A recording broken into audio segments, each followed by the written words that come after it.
सूरज की किरणों में अमृत का वो प्रकाश, हर नई सुबह के साथ यीशु राजा है अब। अंधकार से जो लड़ती उसकी वाणी है आप, उसकी वाणी है आप, उसकी वाणी है आप। अमृत वाणी, अमृत वाणी, अमृत वाणी, अमृत वाणी, अमृत वाणी।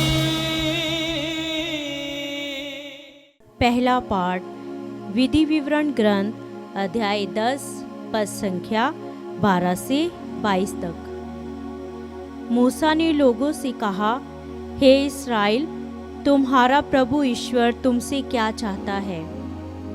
वह यही चाहता है कि तुम अपने प्रभु ईश्वर पर श्रद्धा रखो, उसके सब मार्गों पर चलते रहो, उसे प्यार करो, सारे हृदय और सारी आत्मा से अपने प्रभु ईश्वर की सेवा करो और प्रभु के उन सब आदेशों तथा नियमों का पालन करो जिन्हें मैं आज तुम्हारे कल्याण के लिए तुम्हारे सामने रख रहा हूँ। आकाश, सर्वोच्च आकाश, पृथ्वी और जो कुछ उसमें है, यह सब तुम्हारे प्रभु ईश्वर का है। फिर भी प्रभु ने तुम्हारे पूर्वजों को प्यार किया और उनको अपनाया है। उनके बाद उसने उनके वंशजों को अर्थात तुमको सभी राष्ट्रों में से अपनी प्रजा के रूप में चुन लिया, जैसे कि तुम आज हो। अपने हृदयों का खतना करो और हठ धर्मी मत बने रहो, क्योंकि तुम्हारा प्रभु ईश्वर ईश्वरों का ईश्वर तथा प्रभुओं का प्रभु है। वह महान शक्तिशाली तथा भीषण ईश्वर है। वह पक्षपात नहीं करता और घूस नहीं लेता। वह अनाथ तथा विधवा को न्याय दिलाता है। वह परदेशी को प्यार करता और उसे भोजन वस्त्र प्रदान करता है। तुम परदेशी को प्यार करो, क्योंकि तुम लोग भी मिस्र में परदेशी थे। तुम अपने प्रभु ईश्वर पर श्रद्धा रखोगे, उसकी सेवा करोगे, उससे जुड़े रहोगे और उसके नाम की शपथ लोगे। तुमको उसकी स्तुति करनी चाहिए। वह तुम्हारा ईश्वर है। उसने तुम्हारी आंखों के सामने तुम्हारे लिए महान तथा विस्मयकारी कार्य संपन्न किए हैं। जब तुम्हारे पूर्वज मिस्र में आए तो उनकी संख्या 70 ही थी, और अब तुम्हारे प्रभु ईश्वर ने तुम लोगों को आकाश के तारों की तरह असंख्य बना दिया है। यह प्रभु की वाणी है। ईश्वर को धन्यवाद। अनुवाक्य: हे यरूशलेम, प्रभु की स्तुति कर। हे यरूशलेम, प्रभु की स्तुति कर। हे यरूशलेम, प्रभु की स्तुति कर। हे सिय्योन, अपने ईश्वर का गुणगान कर। उसने तेरे फाटकों के क्षण सुदृढ़ बना दिए।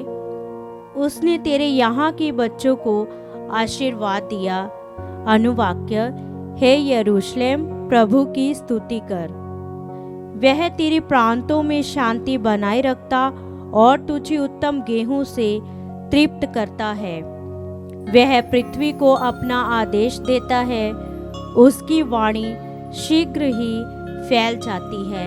अनुवाक्य: हे यरूशलेम, प्रभु की स्तुति कर। वह याकूब को अपना आदेश देता और इस्राएल को अपना विधान तथा नियम बताता है। उसने किसी अन्य राष्ट्र के साथ ऐसा नहीं किया। उसने किसी को अपना नियम नहीं सिखाया। अनुवाक्य: हे यरूशलेम, प्रभु की स्तुति कर। जय घोष, हालेलुया। ईश्वर ने सुसमाचार द्वारा हमें हमारे प्रभु यीशु मसीह की महिमा का भागी बना दिया है। हालेलुया। संत मत्ती के अनुसार पवित्र सुसमाचार। अध्याय 17 पद संख्या 22 से 27। जब वह गलीलिया के साथ साथ घूमते थे तो ईसा ने अपने शिष्यों से कहा, मानव पुत्र मनुष्यों के हवाले कर दिया जाएगा। वह उसे मार डालेंगे और वह तीसरे दिन जी उठेगा। ये सुनकर शिष्यों को बहुत दुख हुआ। जब वह कफरनहूम आए थे तो मंदिर का कर उगाने वालों ने पेतरुस के पास आकर पूछा, क्या तुम्हारे गुरु मंदिर का कर नहीं देते? उसने उत्तर दिया, देते हैं। जब पेतरुस घर पहुंचा तो उसके कुछ कहने से पहले ही ईसा ने पूछा, शिमोन, तुम्हारा क्या विचार है? दुनिया के राजा किन लोगों से चुंगी या कर लेते हैं, अपने ही पुत्रों से या परायों से? पेतरुस ने उत्तर दिया, परायों से। इस पर ईसा ने उससे कहा, तब तो पुत्र कर से मुक्त है। फिर भी हम उन लोगों को बुरा उदाहरण ना दें, इसलिए तुम समुद्र के किनारे जाकर बंसी डालो। जो मछली पहले फंसेगी उसे पकड़ लेना और उसका मुंह खोल देना। उसमें तुम्हें एक सिक्का मिलेगा, उसे ले लेना और मेरे तथा अपने लिए उनको दे देना। ये प्रभु का सुसमाचार है। क्रिस की